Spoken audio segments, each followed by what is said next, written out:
What's going on, Headliner Nation? Welcome back to the Fantasy Headliners. Kyle coming to you with Week 10 rankings for quarterback and tight ends. A lot of information in one episode. We're going to get running through all that in just a moment. But hey, just a reminder for you on where we stand in our rankings so far this year. Right now, 30th overall, quarterbacks and tight ends, which we'll be focusing in on this episode. 36 for quarterbacks, number 1 overall for tight ends, though, continuing to put out that hashtag Hellafire content. Let's jump into it and let's talk about quarterbacks first, then we'll run into tight ends, but we're going to get you set to set your Week 10 lineup. All right, my number 1 quarterback this week, deserving of the spot, Lamar Jackson, coming off a great performance against the New England Patriots last week. This week, he gets the Cincinnati Bengals' 5th most fantasy points per game to opposing quarterbacks, and they allow the most rushing yards to quarterbacks as well. Drew Brees at number 2, Atlanta, gives up the 2nd most fantasy points per game to opposing quarterbacks. Last week, he got the Arizona Cardinals, who give up the most fantasy points per game to opposing quarterbacks, 373 yards and 3 TDs in that matchup. Jameis Winston at number 3, yes, that might make some of you throw up in your mouth a little bit, but he gets an awesome matchup against Arizona this week, giving up the most fantasy points per game and over 300 yards 5 of his last 6 games. Yes, the interceptions will possibly be there. Far too much upside, though. That's what we're playing for this week. Number 4, Kyler Murray, Tampa Bay, 3rd most fantasy points per game to opposing quarterbacks. Had a great start last week against San Francisco. He looked really good. Very tough defense. 70% completion percentage last week, no interceptions. Matt Ryan at number 5, getting tons of volume this week. That alone puts him up this high. Derrick Prescott. This matchup might be a little misleading. If you just look at some of the numbers, Minnesota looks pretty good against quarterbacks. However, that is because they had such an awesome start to the year against Matt Ryan and Mitchell Trubisky. Two starts at the beginning of the year that they really limited opposing quarterbacks. Since then, though, it hasn't been nearly as good. They've basically been mediocre since then. So I am going with Dak Prescott this week at number 6. Number 7, Patrick Mahomes. Tennessee is going to be a tough matchup, especially against a quarterback. Is he going to be healthy enough? These are all questions that we have to ask. I'm still going to start him. I'm still going to trust in him, but I am going to be a little bit cautious. That's why he's down at number 7 in my rankings this week. 8, Russell Wilson. Also a tough matchup for him, but we trust Russell Wilson. He is always a top 10 play. Even if for some reason he falls outside of it, we are always going to rank him there. He just has too much upside every week and has been far too good this year. Aaron Rodgers at number 9. I don't love the matchup against Carolina, but he does get them at home, so I'll go ahead and roll with him this week at that spot. Josh Allen doesn't have any interceptions over the last 3 games, and he always has that rushing touchdown upside, so that helps propel him into this number 10 spot. Number 11, Jacoby Brissette. He does have the injury. It's not nearly as bad as what we thought, so he's going to be starting this week. And this is too good of a matchup not to play him. So when you look at these two things, I just said Patrick Mahomes, we're worried about the injury. Jacoby Brissette, we're not worried about the injury. The two different things here, though, is Patrick Mahomes is getting a little bit tougher of a matchup. With Jacoby Brissette, I would probably have him lower, but it's Miami. And we're going to go ahead and throw him out there against Miami. Too much upside there. Coming in after that, Jimmy Garoppolo at number 12. I don't mind putting Jimmy Garoppolo this high this week. He's looked much better since the Emmanuel Sanders trade. However, I'm not going to overreact to one game against Arizona when he looked really good. So for the majority of the season, Jimmy Garoppolo has been a good quarterback, but not a good fantasy quarterback. So we got to keep that in mind. I'm going to put him inside the top 12 this week. However, just going to be cautious about it that he's not going to come out and light the world on fire again. However, Seattle was torched by Winston last week, so still a decent play this week. Matthew Stafford coming in at 13, one of only 7 quarterbacks averaging more than 21 fantasy points per game. Probably a little bit limited of an upside this week, though, against the Bears, who defend wide receivers very well. Ryan Tannehill at number 14. Kansas City giving up over 21 fantasy points per game. If Mahomes is good, back feeling well, this is going to be a game back and forth. Yes, he's missing Corey Davis. I don't think that's going to matter too much for him. It helps some others, but I think he's still got more than enough weapons to make it work, and I do think Derrick Henry helps keep things balanced for this offense. Coming in at number 15, Daniel Jones. I said Daniel Jones was a sit for me in the start-sit video. However, I am changing my mind here. I'm not going to overthink it. I told you in the start-sit video I didn't feel good about this week. There's just looking at the matchup, something about the way Jones has been inconsistent at times. Just didn't love him this week. However, the Jets defense is far too banged up right now. They're giving up over 19 fantasy points per game to opposing quarterbacks. So again, I'm not going to overthink it. I am going to go ahead and go with Daniel Jones this week. I'm jumping him up to 15. He's a start for me. Number 16, Jared Goff. Pittsburgh at home can be tough. No Brandon Cooks this week, so limited upside there, even though he's played far more well. That doesn't make sense. He's played far better than what he did at the beginning of the season over the last couple of weeks. Kirk Cousins at number 17. Dallas giving up the 8th fewest fantasy points per game. He doesn't have Thielen. Are we going to see a lot of Cook this week? Can the tight ends step up and really help out? So I'm a little bit worried about Cousins' upside this week. I would still play him because I think there will definitely be enough volume for him. However, I'm a little bit worried about that upside. I'm going to rank him based on his floor, not his ceiling. Ryan Fitzpatrick coming in at number 18. Indianapolis has been tough, but the D is slightly banged up. They could be missing a couple of key cogs this week. If that happens, Ryan Fitzpatrick could have a good game. And when you have Ryan Fitzpatrick on your team, anything can happen. Sam Darnold at number 19. Yes, you hate him, but yes, he has a good matchup. Got to have him up there in the top 20 this week. Mitchell Trubisky, do not like him because of how awful he has been. However, again, Detroit's giving up a lot of points to opposing quarterbacks right now, so I will put him in the top 20. However, I would not trust him in my starting lineup this week. The only way that I'm putting him in any lineup is if you're filling out some GPP lineups for your DFS weekend and you decide to throw him in there just as kind of a contrarian play, just to say, you know what, I'm going to throw this in here. If it works out, great. If it doesn't, oh well. All right, now moving over to the top 20 tight ends for Week 10. Number 1 for me is going to be George Kittle. Now, here's the thing. Got to talk about this for a second. The matchup is great. Seattle's giving up the 5th most fantasy points per game to tight ends. So you have to play Kittle if he is active. However, he plays on Monday night. He has not practiced as of this recording this week. If he does not play, you need to have a backup plan. And one of those backup plans could be Jacob Hollister. Maybe he wasn't picked up. He was not on my waiver wire episode this week because I don't love the matchup this week.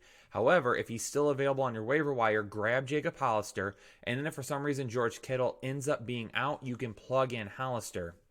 If not, then you're going to have to start looking at the backup tight ends for the San Francisco 49ers and try to figure out what you could do. So for those of you that have George Kittle and you're concerned about him, it really depends on who you have to replace him. If you don't have a Hollister to replace him with on Monday night, then we're going to have to go with someone this weekend, and really that's going to depend. If you had a Hooper, Kelsey, Olson, Andrews, Smith, Howard, Hawkinson, some of these guys here in this top 10, maybe I would consider it. However, it's going to depend on your matchup as well. If you have to have the most points possible, it's hard to sit Kittle. You're just going to have to wait and see what happens.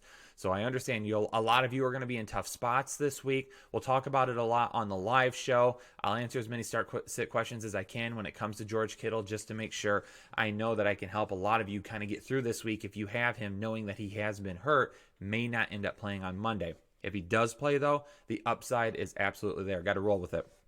Number 2, Austin Hooper, plenty of volume. No more Sanu. He's the current tight end 1. We're running him out there. My tight end 2 this week. Travis Kelce, Tennessee does well at limiting the tight end, but with Mahomes being back, good to go. We're going to go ahead and run Kelce out there this week. And the one thing, too, about Mahomes, he might have to get rid of the ball a little bit more quickly. He might not be able to run around the pocket and extend plays like he has in the past. So they might design quite a bit of plays for Travis Kelce to get him there, get him open quickly. Some of these other guys, like a Tyreek Hill, like a Mecole Hardman, burners, guys that get down the field. However, he's not going to be able to really extend plays possibly this week, so he might need to get the ball out to Kelce early and often. Even if Kelce's not making huge plays, the volume might be there because they might just be getting him the ball to move the ball down the field just to ensure that Mahomes is not taking too many shots. That's why I'll go ahead and have him at number 3.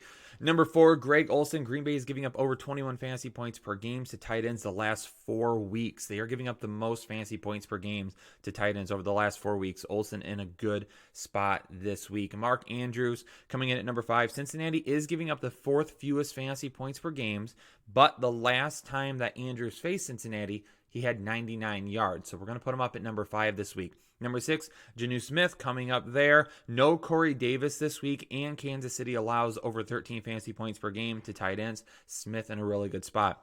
OJ Howard, we're going down in flames this week, folks. I don't care. Howard is all the way up here for me. If I own him and I don't own the 6 guys ahead of him, I am playing him this week. If you're in a matchup that you are currently projected to lose, or the other team has so much upside that you need to just throw plays in there to try and keep up, OJ Howard is the guy to go with this week. We'll see what happens with Cameron Brate. He might be limited, dealt with a rib injury last week, so we'll see what happens with that. In Chicago, I'm moving on to the wrong player there. Howard, Arizona is giving up the most fantasy points per game to opposing tight ends, so we are going to give it a shot this week. TJ Hawkinson coming in next at number 8. Best game last week since week 1. So hopefully they're getting him a little bit more involved. Chicago is giving up the 3rd most fantasy points per game to opposing tight ends, and they really do a good job at limiting wide receivers, so Hawkinson could be relied on quite a bit this week. Mike Joseki coming in at number 9. He has a bigger role with limited weapons. We've gotten rid of Kenyon Drake. Preston Wilson's hurt. So he's over the last few weeks start to build up a little bit better role. He's played a lot better since the bye week as well. Indianapolis allows the 7th most fantasy points per game to opposing tight ends. At number 10, Eric Ebron. There's no Hilton, no Campbell this week. He has the touchdown upside. That's why I have him a couple of spots ahead of Jack Doyle.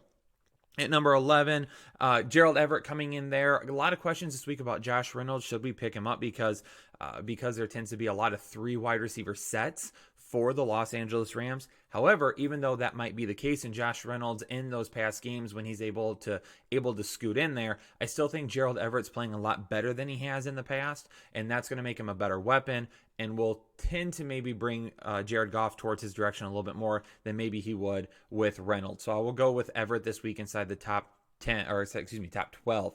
Jack Doyle coming in at number 12. I think he has more volume opportunity than Ebron. Ebron will have the touchdown upside. Jack Doyle will end up having the volume upside. But honestly, with both of these guys could end up going a lot higher this week. It's going to be a crapshoot because it's either been they've played well or they've played crappy. So we have to just keep our fingers crossed. I'm going to put them right here, kind of a happy medium of what we could potentially expect this week. Number 13, Vance Mcdonald, touchdown upside with a tough matchup for wide receivers, especially those going up against Jalen Ramsey, whether it be Juju Smith-Schuster or whoever ends up playing more on the outside against Ramsey. Tough matchup. Could bring Vance Mcdonald in with a nice touchdown play this week. Number 14, Jason Witten continues to be a trusted target for Dak Prescott.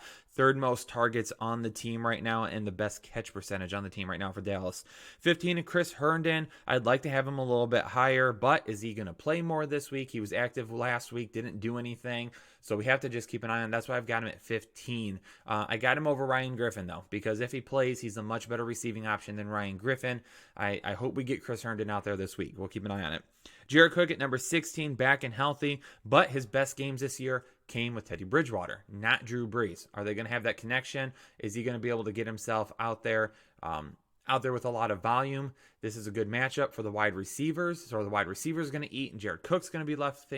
We'll just have to wait and see on this one as well. There's a lot of wait and sees because there's guys that this week they have decent matchups, but there's just these small things that are keeping them from really exploiting them, and that's one of those things as well with Jared Cook. It's a good matchup for him.